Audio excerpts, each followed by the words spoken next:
নমস্কার, খবর পড়ছি Kolkata news TV YouTube channel থেকে। প্রথমে হেডলাইন্স। এসএসসি নিয়োগ দুর্নীতিতে নতুন মোড়, ভোটের মাঝেই বিরাট পদক্ষেপ সিবিআই এর। লোকসভা ভোটের প্রচারে ফের বিরোধীদের চ্যালেঞ্জ মোদির। সব টাকা মিটিয়ে দিতে হবে হাইকোর্টে জোর ধাক্কা রাজ্যের, অবশেষে স্বস্তিতে সরকারি কর্মীরা। রোজভ্যালির মামলায় প্রয়াত মন্ত্রী কন্যা শ্রেয়া পান্ডের নামে চার্জশিট দিল সিবিআই। এবারে আসছি বিস্তারিত খবরে। তার আগে প্রথমেই অনুরোধ করব আমাদের চ্যানেলটি সাবস্ক্রাইব করুন। প্রথম খবর, এসএসসি নিয়োগ দুর্নীতিতে নতুন মোড়, ভোটের মাঝেই বিরাট পদক্ষেপ সিবিআই এর। এসএসসি নিয়োগ দুর্নীতি মামলায় 2016 সালে সম্পূর্ণ প্যানেল বাতিল করেছে কলকাতা হাইকোর্ট। এক লহমায় চাকুরিহারা হয়ে পড়েছেন প্রায় 26,000 মানুষ। হকের চাকরি ফিরে পেতে ইতিমধ্যেই আন্দোলনে নেমেছেন চাকুরিহারারা। এরই মাঝে বিরাট পদক্ষেপ নিল কেন্দ্রীয় এজেন্সি সিবিআই।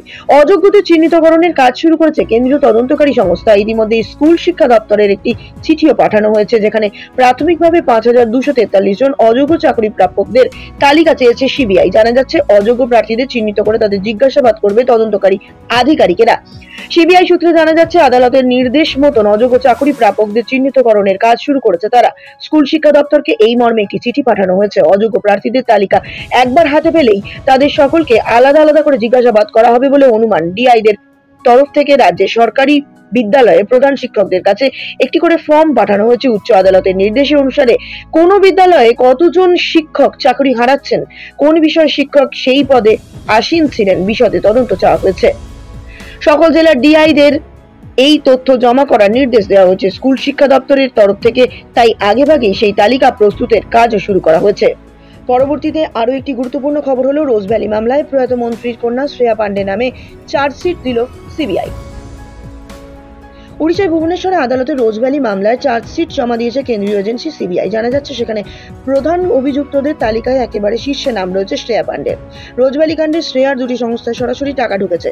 এখানেই শেষ নয়, সেই টাকায় সাধন কন্যা এবং তার টিম চীন ভ্রমণও করেছিলেন। তাদের সফরের অনেকটা খরচ রোজভ্যালি বহন করেছিল বলে দাবি করা হয়েছে সেই চার্জশিটে। মন্ত্রীর মেয়ে হওয়ায় শ্রেয়া প্রভাব প্রতিপত্তি খাটিয়েছিলেন বলেও অভিযোগ উঠেছে খবরে। এমন একটা সময় রোজভ্যালির নানান প্রোগ্রামে দেখা যেত শ্রেয়াকে। চার্জশিটে উল্লেখ করা হয়েছে, মন্ত্রী সাধন পান্ডের কন্যার সংস্থা রোজভ্যালির তরফ থেকে কাজের বরাতও পেয়েছিলেন। অভিযোগ যে টাকা প্রাপ্য তার চেয়ে বেশি টাকাই দেওয়া হয়েছিল তার কোম্পানিকে। সেই অতিরিক্ত টাকা শ্রেয়া ফেরাননি বলে জানা যাচ্ছে। পরবর্তী আরেকটি উল্লেখযোগ্য খবর হলো, লোকসভা ভোটের প্রচারে ফের বিরোধীদের চ্যালেঞ্জ মোদির। বৃহস্পতিবার আজমগড় জেলার লালগঞ্জ লোকসভা কেন্দ্রে বিজেপির সমাবেশে মোদি বলেন, ভোটের প্রচারে ইন্ডি অর্থাৎ বিজেপি বিরোধী জোট ইন্ডিয়া জোটের নেতারা বলছেন তারা সিএএ বাতিল করবেন, কিন্তু সেই ক্ষমতা কারোর হবে না। এরপরেই জনতাকে তার প্রশ্ন, দেশে এমন কোন মাই কা লাল চলতি ভাষায় যাকে অনুবাদে বলা যায় বাপ কা বেটা বা বাপের বেটা জন্মেছে যে সিএএ বাতিল করতে পারে? লালগঞ্জের ওই সভায় মোদি বললেন, সমাজবাদী পার্টি এবং কংগ্রেসের মতন দলগুলি সিএএ ইস্যুতে মিথ্যাচার করছে। তারা উত্তরপ্রদেশ সহ গোটা দেশকে দাঙ্গার আগুনে পোড়ানোর প্রবল চেষ্টা করেছিল। আজও ওই ইন্ডি জোটের লোকেরা বলছে যে মোদির সিএএ নিয়ে এসেছেন ঠিকই, এবং যেদিন তিনি যাবেন সিএএ ও সরানো হবে, কিন্তু তাদের সেই ক্ষমতা নেই। ঘটনাচক্রে লোকসভা ভোট পর্বেই নাগরিকত্ব সংশোধনী আইন অর্থাৎ সিএএ আইন অনুযায়ী আবেদনকারীদের শংসাপত্র বিলি শুরু করেছে মোদী সরকার। বুধবার কেন্দ্রীয় স্বরাষ্ট্র সচিব অজয় কুমার ভাল্লা প্রথম দফায় 14 জন আবেদনকারীর হাতে ভারতীয় নাগরিকত্বের শংসাপত্র তুলে দিয়েছেন। দ্বিতীয়বার ক্ষমতায় আসার পর 2019 সালের 11ই ডিসেম্বর সিএএ পাশ করিয়েছিলেন মোদী। ওই আইন অনুযায়ী 2014 সালের 31 ডিসেম্বরের মধ্যে বাংলাদেশ, পাকিস্তান, আফগানিস্তানের মতন দেশ থেকে যে সকল অমুসলিম অর্থাৎ হিন্দু, শিখ, খ্রিস্টান, বৌদ্ধ, জৈন, পার্সি ধর্মীয় অত্যাচারের কারণে এই দেশে এসে আশ্রয় নিয়েছেন এবং অন্তত 5 বছরে ভারতে কাটিয়েছেন, তারা নাগরিকত্বের শংসাপত্র পেতে সিএএ আবেদন জানাতে পারেন। প্রসঙ্গত, সপ্তাহ দুয়েক আগেই একটি সাক্ষাৎকারে জম্মু ও কাশ্মীরে 370 ধারা বাতিলের প্রসঙ্গ তুলে মোদী বলেছিলেন, কংগ্রেস সহ বিরোধীদের ক্ষমতায় থাকবে তারা 370 ধারা ফিরিয়ে আনার প্রতিশ্রুতি দিয়ে দেখাক। অপরদিকে আরো একটি গুরুত্বপূর্ণ খবর হলো, সব টাকা মিটিয়ে দিতে হবে হাইকোর্টের জেরে জোর ধাক্কা রাজ্যের, অবশেষে স্বস্তিতে সরকারি কর্মীরা। ভোটের মাঝেই হাসি মুখে রাজ্য সরকারের কর্মীদের আনন্দ হলো।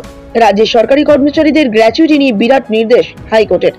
একজন সরকারি কর্মীর কর্মজীবনে অর্থাৎ কত সময়ে তিনি কাজে নিযুক্ত ছিলেন সেই ভিত্তিতে গ্র্যাচুইটি দিতে হবে সরকারকে। এক্ষেত্রে কোনো বয়সের বিষয় দেখানো হবে না।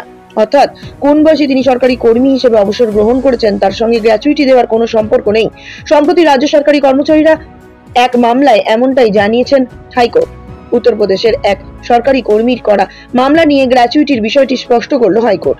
ওই রাজ্যে শেহরুন নিশা নামক এক সরকারি শিক্ষিকা, যার বয়স 57 বছর, তিনি অবসর গ্রহণ করেছিলেন। 60 বছর বয়সের আগে অবসর নেওয়ার ফলে প্রয়াগরাজ জেলার পেনশন বিষয়ক যুগ্ম ডিরেক্টর এবং সংখ্যালঘু কল্যাণ আধিকারিক সেই শিক্ষিকার গ্র্যাচুইটির আবেদন খারিজ করে দেন।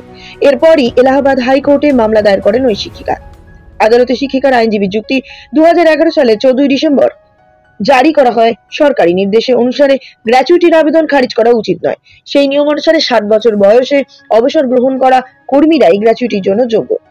এই বিষয়ে আদালতের পর্যবেক্ষণ নিয়মের আসল মর্মই বুঝতে পারেননি প্রয়াগরাজ ডিভিশনের পেনশন দপ্তরের জয়েন্ট ডিরেক্টর এবং জেলার সংখ্যালঘু কল্যাণ আধিকারিক। হাইকোর্টের থেকে স্পষ্ট ভাষায় জানানো হয়, সরকারি নিয়মের ব্যাখ্যা ভুল। কোন সরকারি কর্মী তাদের কর্মজীবনের বছর অনুযায়ী গ্র্যাচুইটি পাওয়ার যোগ্য। উল্লেখ্য, সরকারের যুক্তি ছিল নিয়ম অনুযায়ী 60 বছর বয়সে অবসর নিলে তবেই সরকারি কর্মচারীরা গ্র্যাচুইটি পাবেন। এই যুক্তি খারিজ করে আদালত মামলাকারীকে নির্দিষ্ট সময়ের মধ্যে গ্র্যাচুইটির টাকা মিটিয়ে দেওয়ার নির্দেশ দিয়েছে। গ্র্যাচুইটি নিয়ে হাইকোর্টের দেওয়া নির্দেশের ফলে অনেকটাই স্বস্তিতে রাজ্য সরকারি কর্মীরা।